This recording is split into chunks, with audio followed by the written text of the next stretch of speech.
Hello दोस्तों, स्वागत है आपका मेरी एक और नई कहानी में। अमन मेरे करीब आया तो मेरी सांसें तेज हो गई। मैंने उससे कहा, ऐसा मत करो, मैं बदनाम हो जाऊंगी। पर वह अपनी आंखों से मुझे देखता हुआ बोला कि वह मेरे बिना नहीं रह सकता। मैंने कहा, अगर ऐसा है तो मुझे इज्जत के साथ अपनाओ। उसने कहा, अभी हालत ऐसे नहीं है। पूरी रात में मेरे पास बैठा रहा और सुबह होते ही उसने कहा, पारो तुम मेरी हो और मैं तुमसे शादी करना चाहता हूँ। दोस्तों, मेरी रोमांचक कहानी सुनने के लिए चैनल को सब्सक्राइब करें। आज मैं अपनी वह प्रेम कहानी बयां करने जा रहा हूँ जो नफरत से शुरू हुई थी। मैं अमन से नफरत करती थी, ऐसी नफरत जैसी किसी से न की हो। पर कहते हैं, अगर किसी से बहुत ज़्यादा नफरत हो तो एक दिन उसी से मोहब्बत भी हो जाती है। कुछ ऐसा ही मेरे साथ हुआ था। मेरा नाम पार्वती है, लोग मुझे प्यार से पारो कहते हैं। मेरे परिवार में मेरे मम्मी पापा और मेरी छोटी बहन है। मेरी बहन मुझसे 2 साल छोटी है और कॉलेज में पढ़ती है। मैंने अभी अपनी कॉलेज की पढ़ाई पूरी की है। हम मिडिल क्लास फैमिली से हैं और मेरे पापा चाहते हैं कि उनकी बेटियां पढ़ लिख कर कुछ बने, उसके बाद ही शादी करें। मम्मी पापा हमेशा हमें बड़े सपने दिखाते थे। हम दोनों बहनों ने तय किया था कि पहले नौकरी करेंगे फिर शादी करेंगे। हमारी ज़िंदगी साधारण थी लेकिन खुशहाल थी, जब तक हमारे साथ वह हादसा नहीं हुआ था। मेरी छोटी बहन के साथ एक ऐसा हादसा हुआ जिससे मेरी पूरी ज़िंदगी बदल दी। वह रोज़ कॉलेज जाती थी। हम दोनों बहनें एक दूसरे के बहुत करीब थी। मैंने देखा कि मेरी बहन कुछ दिनों से परेशान रहने लगी। मैंने पूछा, नहीं तो क्या बात है, तुम ठीक नहीं लग रही हो। उसने कहा, पारू मेरा मन अब कॉलेज जाने का नहीं करता। और वो अपने कमरे में चली गई। मुझे अजीब लगा। फिर एक दिन उसने कॉलेज जाना भी बंद कर दिया। तब मैंने उसे मजबूर किया कि वह मुझे सच बताए। तब उसने कहा, मेरी क्लास में एक नया लड़का है, उसका नाम है ऋषभ। वह बहुत बदतमीज है और मुझे परेशान करता रहता है। कभी रास्ता रोकता है, कभी बेकार की बातें करता है। हम मेरे दोस्त भी इस पर मजाक उड़ाने लगे हैं कि मुझे कोई आशिक मिल गया है, लेकिन मुझे वह बिल्कुल पसंद नहीं है। वह एक अमीर परिवार से है और बहुत घमंडी है। उसके भैया महंगी गाड़ी से उसे कॉलेज छोड़ते थे और कॉलेज में आकर वह लड़कियों को परेशान करता रहता था। ऐसी बातें कॉलेज में आम थी, लेकिन मेरी बहन जिस तरह से डर गई थी उसे साफ था कि मामला गंभीर है। वह कॉलेज जाना भी नहीं चाहती थी, जो उसके भविष्य के लिए बहुत नुकसानदायक था। इसलिए मैंने उसके साथ कॉलेज जाने का फैसला किया और कॉलेज जाकर डायरेक्टर से ऋषभ की शिकायत की। मैंने साफ कहा कि अगर कॉलेज ने सख्त कदम नहीं उठाया तो मैं पुलिस के पास जाऊंगी, क्योंकि उसकी हरकतों से मेरी बहन बुरी तरह डर चुकी है। कॉलेज के डायरेक्टर मुझे पहचानते थे क्योंकि मैं भी उसी कॉलेज से पढ़ी थी और पढ़ाई में अच्छी थी। उन्होंने ऋषभ को सस्पेंड कर दिया। कुछ और लड़कियों ने भी शिकायत की थी, लेकिन कुछ ही दिनों में उसके भाई ने मोटा डोनेशन देकर उसका सस्पेंशन खत्म करवा दिया। इसके बाद ऋषभ और ज़्यादा बदतमीज हो गया। उसके हरकतों से मैं गुस्से में आ गई और मैंने उसके भाई से मिलने का फैसला किया। इंटरव्यू की तलाश छोड़कर मैं सीधे ऋषभ के भाई के ऑफिस चली गई। वहीं मैंने पहली बार अमन को देखा। मैं गुस्से में उसे बोली कि पैसे होने का मतलब ये नहीं कि हमारी कोई इज्जत नहीं है। आपके भाई की हिम्मत कैसे हुई मेरी बहन को परेशान करने की। इसे आखिरी चेतावनी समझिए, वरना मैं पुलिस को शामिल करूंगी।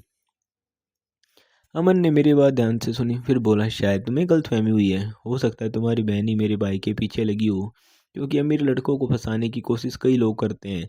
अगर तुम पुलिस के पास गई तो मैं भी कानूनी कदम उठाऊंगा। उसकी बात सुनकर मुझे इतना गुस्सा आया कि मैंने हाथ उठा दिया, लेकिन उसने तुरंत मेरा हाथ पकड़ लिया। यह पहली बार था जब उसने मुझे रोका। उसका हाथ बहुत मजबूत था और मैं ज़्यादा गुस्से में आ गई। मैंने कहा, तुम्हें इसका जवाब मिलेगा, और मैं वहाँ से निकल गई। क्योंकि उसी दिन मेरी एक बड़ी कंपनी में इंटरव्यू था और मैं किसी भी हालत में अपनी नौकरी पाना चाहती थी। इससे मेरा करियर बन सकता था। इसलिए मैंने अपने गुस्से को शांत किया और इंटरव्यू की जगह पहुंचकर अपनी बारी का इंतज़ार करने लगी। तभी मेरा नाम पुकारा गया और मैं इंटरव्यू रूम में चली गई। लेकिन जैसे ही मेरी नज़र इंटरव्यू लेने वाले पर पड़ी, मेरी सांसें रुक गई। सामने अमन बैठा था। वह मेरी तरफ देखकर हल्की सी मुस्कान दे रहा था। मेरे अंदर गुस्सा उमड़ रहा था, फिर भी मैं जाकर सामने बैठ गई।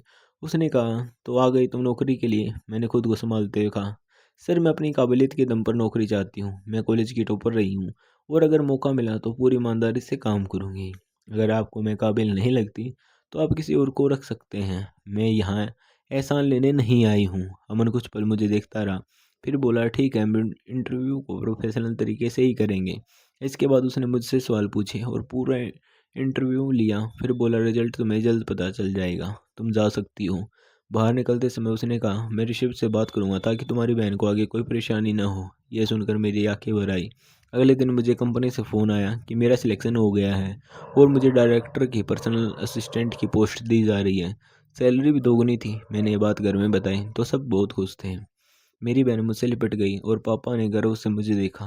लेकिन मेरे मन में डर भी था क्योंकि अब मुझे रोज़ अमन के सामने जाना था। अगले दिन मैं तय समय से ऑफिस पहुंची और अमन के कैबिन में जाकर गुड मॉर्निंग कहा तो उसने कहा, तुम लेट हो। मैंने कहा, सर मैं समय से ही आई हूँ। उसने कहा, अपनी घड़ी देखो। मैंने देखा 10 बजकर 1 मिनट हो रहा था। मैं बस 1 मिनट लेट हुई थी। वह गुस्से से देखने लगा और बोला, मुझे देर से आने वाले लोग बिल्कुल पसंद नहीं है। मैंने कहा, सॉरी सर, कल से समय से आऊँगी। मैं समझ चुकी थी कि वह मुझे नीचा दिखाने का कोई मौका नहीं छोड़ेगा।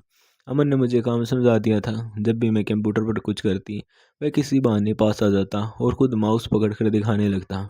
उसका सिर मेरे कंधे के पास आ जाता और वह बहुत पास खड़ा रहता, जिससे मुझे अजीब सा महसूस होने लगता। कभी वह मेरे कंधे या पीठ पर हल्का सा हाथ रख देता, जिससे मैं और ज़्यादा घबरा जाती। उसकी नज़र अक्सर मुझ पर ही रहती थी। यहाँ काम करना मेरे लिए आसान नहीं था। एक दिन मैंने हिम्मत करके कहा, अमन मुझे तुमसे कुछ कहना है। उसने मेरी तरफ देखा तो मैंने कहा, उस दिन मैंने गुस्से में तुम्हें बहुत कुछ कह दिया था। तुम्हारे भाई की वजह से तुमसे माफ़ी चाहती हूँ। वह हल्की मुस्कान के साथ बोला, तुम्हें क्यों लगता है कि हमारे बीच कोई दुश्मनी है? मैंने कहा, मुझे सब कुछ अजीब लग रहा है। उसने कहा, बैठो, और मेरे पीछे आकर खड़ा हो गया। उसने मेरे दोनों कंधों पर हाथ रखा और धीरे से बोला, क्या अजीब लगता है? मैंने उसकी आंखों में देखा और कहा, यह सब। उसने कहा, क्या तुम्हें मेरा पास आना पसंद नहीं? मेरी आवाज़ तुम्हें परेशान करती है या मैं तुम्हें अच्छा नहीं लगता? उसकी बातें सुनकर मैं कुछ नहीं कह पाई। मेरी धड़कन तेज हो गई। फिर अचानक उसने खुद को संभाल लिया और पीछे हट गया। बोला, ठीक है, काम पर ध्यान दो। मैं अपनी सीट पर लौट आई। मेरे मन में हजारों सवाल थे कि हमारे बीच ये सब क्या हो रहा है। कुछ ही दिनों बाद इसका जवाब मिला जब अमन ने मुझे अपना फार्म हाउस पर बुलाया। उसने कहा, वहाँ एक अर्जेंट मीटिंग है और मुझे ज़रूरी फाइलें लेकर आनी होंगी, कि जल्दी से फाइलें लेकर मेरे फार्म हाउस आ जाओ। मैं सारी फाइलें लेकर ऑफिस की गाड़ी से वहाँ पहुंची। अमन ने कहा, मीटिंग यही होगी, तुम नोट्स बनाना। जब मीटिंग खत्म हुई तो मैंने जाने की इजाज़त मांगी तो उसने कहा, कुछ खाकर जाओ। क्लाइंट के साथ उसने ड्रिंक ली हुई थी, लेकिन मैं वहाँ नहीं रुकना चाहती थी।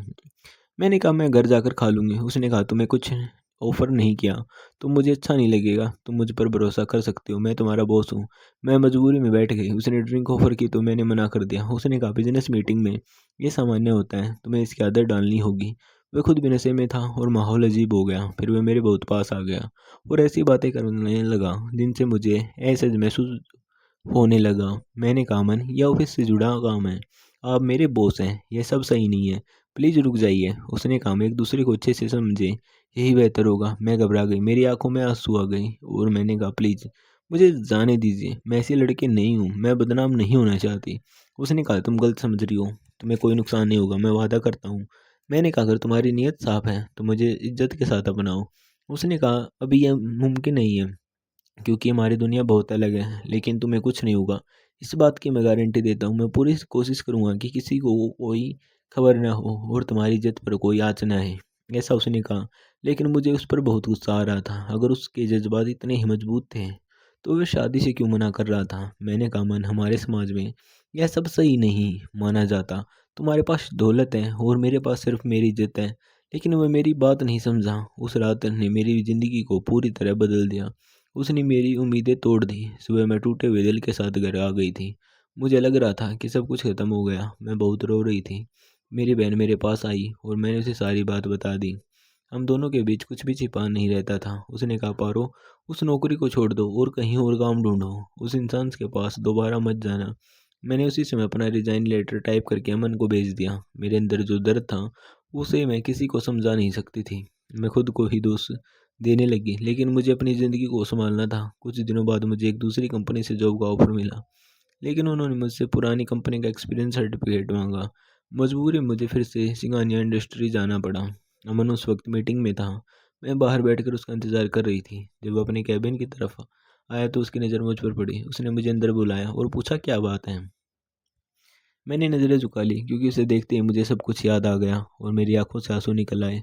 मैंने खुद को संभालते हुए कहा, सर मुझे अपना एक्सपीरियंस सर्टिफिकेट चाहिए। अमन चुपचाप मुझे देखता रहा। मैं रोती जा रही थी, मेरे आंसू रुक नहीं रहे थे। तब उसने कहा, उस रात जो कुछ भी हुआ, मैंने उसकी बात काट दी और कहा, इसमें मेरी ही गलती थी, मैं आपको साफ मना नहीं कर पाई। अमन कुछ नहीं बोला, बस वहीं बैठा मुझे देखता रहा। मैंने उसकी तरफ देखा और पूछा, क्या आप मुझे मेरा एक्सपीरियंस सर्टिफिकेट देंगे? अमन ने गहरी सांस लेते हुए कहा, मैं उस दिन खुद पर काबू नहीं रख पाया था। जब तुम पहली बार अपनी बहन के लिए मुझसे लड़ने आई थी तभी मुझे तुमसे लगाव हो गया था। मुझसे बहुत बड़ी गलती हो गई और मैं उसे ठीक करना चाहता हूँ। अगर तुम मुझे माफ़ कर दो तो मैं तुमसे शादी करने को तैयार हूँ। जब तक तुम मुझे माफ़ नहीं करोगी मैं तुम्हारा इंतज़ार करूँगा। मैंने कहा मैं तुम पर भरोसा कैसे करूँ? तुम मेरे दोस्त थे। तो मेरी ज़िम्मेदारी थी कि मेरी हिफाज़त करो। अमन ने कहा तुम जो सज़ा दोगी मैं स्वीकार करूँगा। बस मुझे छोड़कर मत जाओ। मैं तुमसे सच्चा रिश्ता बनाना चाहता हूँ। मैंने कहा तुम बहुत बड़े घर से हो और मैं एक साधारण परिवार की लड़की हूँ। हमारी दुनिया अलग है। यह कहकर मैं उठने लगी, लेकिन अमन पीछे आया और मेरा हाथ थाम लिया। उसने कहा मत जाओ पार्वती, मुझे एक मौका दो। मैं बहुत टूट चुकी थी और अंदर से कमज़ोर थी। शायद मेरे दिल में भी उसके लिए कुछ था। मैं खुद को रोक नहीं पाई और मेरी आंखों से आंसू बहने लगे। अमन मुझे संभालते हुए कहा कि मैं ज़िंदगी भर तुम्हारा साथ निभाऊंगा। यही थी अमन और पार्वती की मोहब्बत की कहानी। दोस्तों कैसी लगी कमेंट करके ज़रूर बताएं। और आप हमारे चैनल पर पहली बार आए हैं तो हमारे चैनल को ज़रूर सब्सक्राइब कर लें। धन्यवाद।